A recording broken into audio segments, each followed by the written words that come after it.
The scientists wanted to know how long this has been happening for, and that's when they made a really eye-opening discovery. They turned to Google Books, which has scanned the full text of millions of books. Sune and his team decided to analyze books that were written between the 1880s and the present day using a mathematical technique. The scientific term for it is detecting engrams that can spot the rise and fall of new phrases and topics in the text. It's the equivalent of finding hashtags from the past. The computers could detect new phrases as they appear. Think of, say, the Harlem Renaissance or No Deal Brexit. And they could see how long they were discussed for and how quickly they faded from discussion. It was a way of finding out how long the people who came before us talked about a fresh topic for. How many weeks and months did it take for them to get bored and move on the next thing?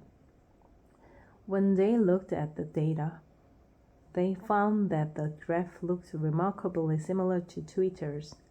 With each decade that passed, for more than 130 years, topics have come and gone faster and faster. When he saw the result, Sune told me he thought, God damn it, it really is true. Something is changing. It's not just the same old, same old. This was the first proof gathered anywhere in the world that our collective attention spans have been shrinking. Crucially, this has been happening not just since the birth of the web, but for the whole of my life, my parents' lives and my grandparents' lives. Yes, the internet had rapidly accelerated the trend, but crucially, this scientific team had discovered it was not the sole cause. Sune and his colleagues wanted to understand what has been driving this change, so they built a complex mathematical model to try to figure it out. It's a bit like the systems that climate scientists construct to successfully predict changes in the weather. The full technical details of how they did it, if you're interested, are in their published research. It was designed to see what you could do to data to make it rise and fall at faster and faster rates in ways that resembled the decline in collective attention they had been documenting. What they discovered is that there is one mechanism that can make this happen every time. You just have to flood the system with more information. The more information you pump in, the less time people can focus on any individual piece of it. It's a fascinating explanation of why this acceleration is happening, Sune told me today. There's just more information in the system. So if you think about 100 years ago, literally it would take time for news to travel. If there was some kind of huge catastrophe in a Norwegian fjord, they would have to get up from the field down to Oslo.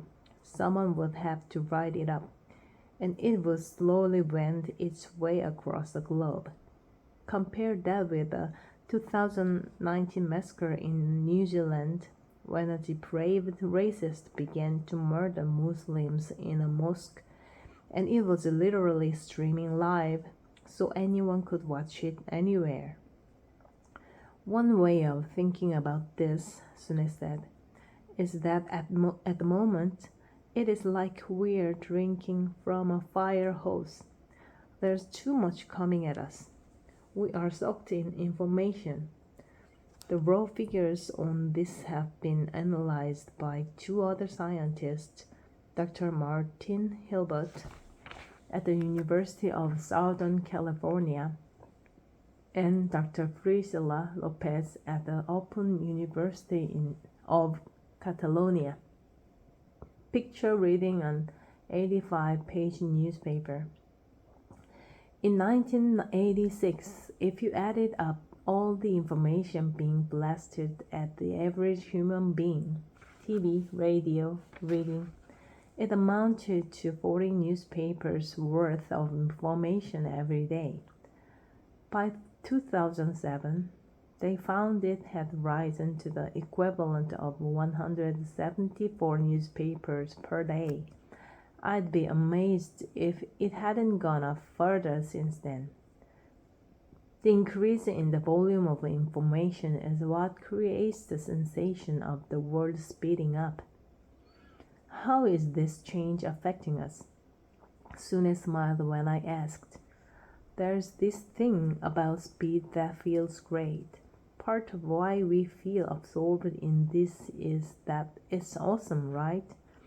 You got to feel that you are connected to the whole world, and you feel that anything that happens on the topic, you can find out about it and learn about it. But we told ourselves we could have a massive expansion in the amount of information we are exposed to and the speed at which it hits us with no cost. This is a delusion. It becomes exhausting.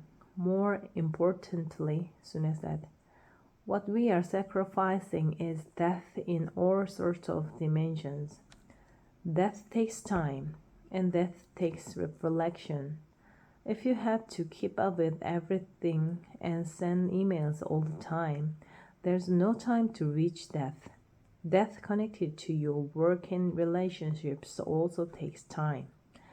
It takes energy. It takes long time spans, and it takes commitment. It takes attention, right? All of these things that require death are suffering. It's pulling us more and more up onto the surface. There was a phrase in Sune's scientific paper summarizing his findings that kept rattling around in my head. It said that we are collectively experiencing a more rapid exhaustion of attention resources. When I read this, I realized that I had experienced it in Provincetown. I was, for the first time in my life, living within the limits of my attention resources. I was absorbing as much information as I could actually process, think about, and contemplate, and no more. The fire hose of information was turned off. Instead, I was sipping water at the pace I chose. Sune is smiling, a affordable Dane, but when I asked him about how these trends will develop in the future, his body stiffened, and his smile turned to a tight pucker. We've been accelerating for a very long time, and for sure we are getting closer and closer to whatever limits we have, he said. This acceleration, he said, can't continue indefinitely. There's some physical limit to how fast things can move. It must stop at some point, but I don't see any slowing down right now. Shortly before I met with him, Sune had seen a photograph of Mark Zuckerberg, the founder of Facebook, standing in front of a room of people who were all wearing virtual reality headsets. He was the only person standing in actual reality looking at them, smiling, pacing proudly around. When he saw it, Sune said, I was like, holy shit, this is a metaphor for the future. If we don't change course, he fears we are headed towards a world where there is going to be an upper class of people that are very aware of the risks to their attention and find ways to live within their limits. And then there will be the rest of the society with fewer resources to resist the manipulation. And they are going to be living more and more inside their computers, being manipulated more and more. Once he had learned all this, Suna deeply changed his own life. He stopped using all social media except Twitter, which he checks only once a week on Sundays. He stopped watching TV. He stopped getting his news from social media and instead took out a newspaper subscription. He read many more books instead. As you know, everything with self-discipline is not like it's a thing you fix and then it's fixed forever, he said. I think the first thing you have to realize is it's an ongoing battle. But he told me it had helped to trigger a philosophical shift in how he approached life. In general, we want to take the easy way out, but what makes us happy is doing the thing that's a little bit difficult. What's happening with our cell phone is that we put a thing in our pocket that's with us all the time, that always offers an easy thing to do rather than the important thing. He looked at me and smiled. I wanted to give myself a chance at choosing something that's more difficult.